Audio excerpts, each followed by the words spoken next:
Barcha o'zbek fuqarolari tezda bilishi shart. O'zgidromet agentligi dam olish kunlari uchun jiddiy ob-havo ma'lumotini e'lon qildi. Mamlakatimizga yana issiq jazirama kunlari kirib kelmoqda.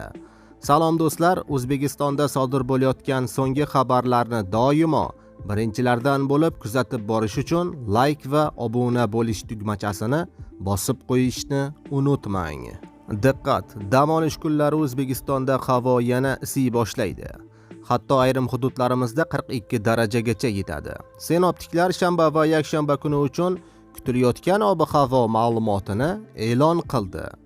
O'zgidromet xabariga ko'ra, bugun va dam olish kunlari O'zbekiston hududida asosan kam bulutli va yog'ingarchiliksiz ob-havo kuzatiladi.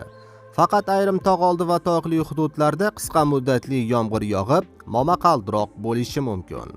Havo harorati bosqichma-bosqich ko'tarilib, yakshanba kuniga kelib 36-39 darajagacha, respublikaning shimoliy, janubiy va cho'l hududlarida esa 40-42 darajagacha issiq bo'lishi kutilmoqda. Shu kunlarda shamol tezligi 13-18 metr sekundgacha kuchayadi. Ba'zi joylarda esa chang to'zonlar kuzatiladi. Dam olish kunlari poytaxtimiz Toshkentda havo bulutli bo'ladi. Yog'ingarchilik kutilmaydi. Havo harorati kechasi 22-24 daraja, kunduz kunlari 36-38 daraja issiq bo'ladi, deyiladi xabarda.